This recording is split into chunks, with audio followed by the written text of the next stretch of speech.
Just sneezed all over myself.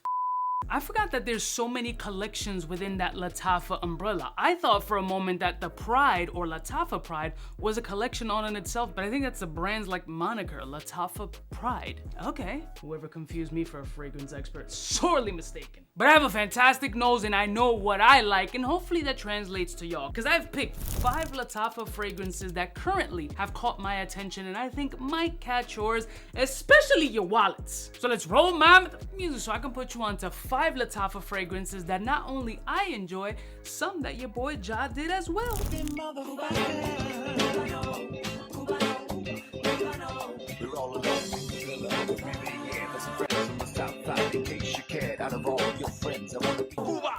Plus, morning, my beautiful peoples, you know who it is. It's your boy, C to the U to the B to the A.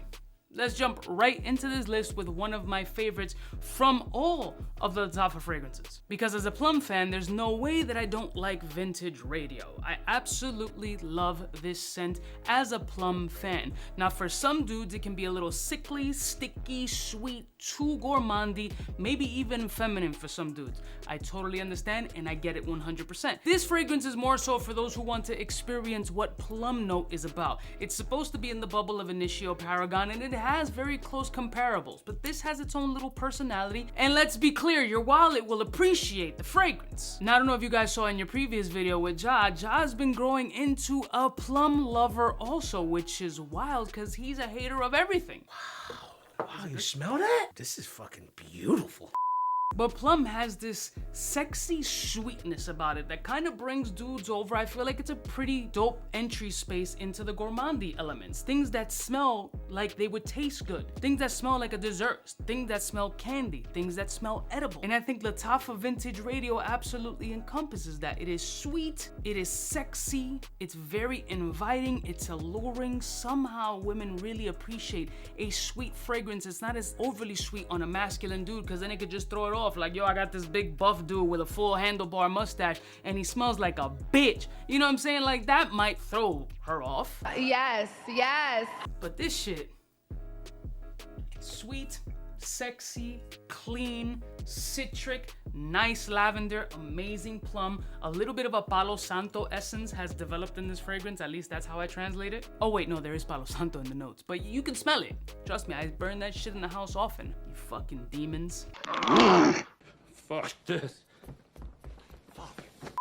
And it's got a mild element of spiciness to offset that sweetness. So Vintage Radio is definitely one in that budget space that you might want to try out if you want to dip your toe into the sweetness. The next fragrance is geared more towards my ladies, my 7% followers that are true ball sprayers through and through. And this is a beautiful interpretation with a little bit of a nut factor. I'm sorry, ladies, I didn't mean nut like, you know what I mean. It's blasted all over the internet.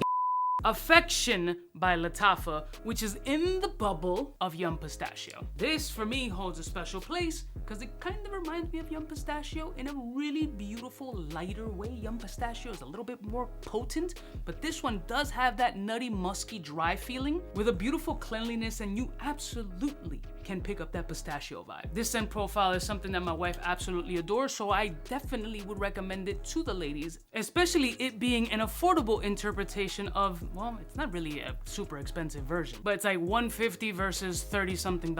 I'm not here to count your wallet, but this is a great interpretation. Ladies, try it out if you haven't, and then let me know what you think next one. The next fragrance is a new acquisition in the collection, Natural Oud. I don't know what the hell this is supposed to be inspired by, but it's inspired by goodness. Bro, this shit, manly as fuck. For some reason, I started picking up after I did the initial video with 𝗙, mild elements of like lemon lime brightness, kind of like what you get from a very flat Sprite. But the prominence of this fragrance is just dry woods, nice suede leather energy, and a perfect balance of like jammy sweetness, which is beautifully done. I mean, this is a very good Middle Eastern type fragrance with a density. It's resinous, it's woody, it's mildly smoky, it's very interesting, it's uber masculine, and truly only has space to be worn in the fall and winter. But this one is a sleeper. Like, this is really, really nice. I'm curious to know what it's inspired by, but I know that my wallet is like, $50? Sure. The next one is Lattafa's Art of Nature 1.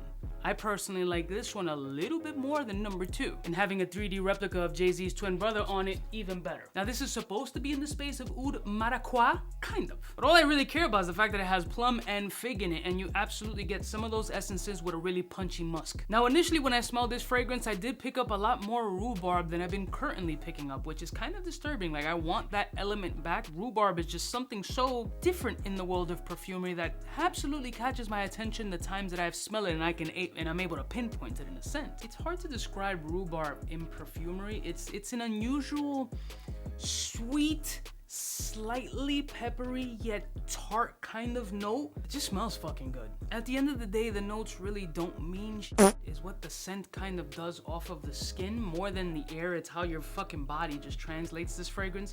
This is beautiful, this is handsome, this is sexy, very solid performance, and very good price point. This is definitely one that's been very entertaining, as it's a recent acquisition as well in the collection, which just smells fucking fantastic. Check it out if you can. I don't know if it's even worth it to get a sample, because this shit is like 40 bucks. And finally, for you diabetics, Artisan Ethnique. Rum and sugar and caramel. I'm such a gourmand whore, and the older that I get, I realize that I just want to smell sweet and delicious, so they can find me attractive because I'm getting old, I got mad wrinkles, everything is sagging, and the Botox on my balls didn't work. This is delicious, sweet, boozy, in that bubble of Killian's Black Phantom, if you smelled it. But allegedly it's supposed to be inspired by Born to Stand Out Sugar Addict. Do I have that one? Nope, next one on the list to get. A dry, sugary, boozy fragrance with a little bit of a chocolatey nib action, musky, sweet, warm, comforting, sexy, sugary, diabetic-like, fucking get me insulin, but super delicious and handsome. And these are some solid fragrances that I think you guys should try out. There's definitely a ton other Lattafa fragrances, but these one in particularly lately have been catching my attention and trying to compose like top whatever list that everybody likes to see and cheapy and balling on the budget options. So these are ones I wanted to shine a little bit of a light on because they smell good on me, except for the Affection, which I haven't worn a ton, but wifey has. So why not pass the information on to you? I love y'all mother suckers from my heart. Don't forget to like, share, and subscribe, and I'll see y'all bitches next time. You know who it is, biggest in the game. Which one of those is your favorite, or do you think that there's another one that completely knocks those out of the park? Leave it in the comments below if it hasn't been showcased on the channel. Smooches. For the fly gun holder, money folder, motor roller, start tack when it's time to call back. For the rough, rugged, and raw way, this nigga Jay, it's a game, but he don't play. Hey, for all the chicks that got dead in the penthouse suite on top of my mom's crib.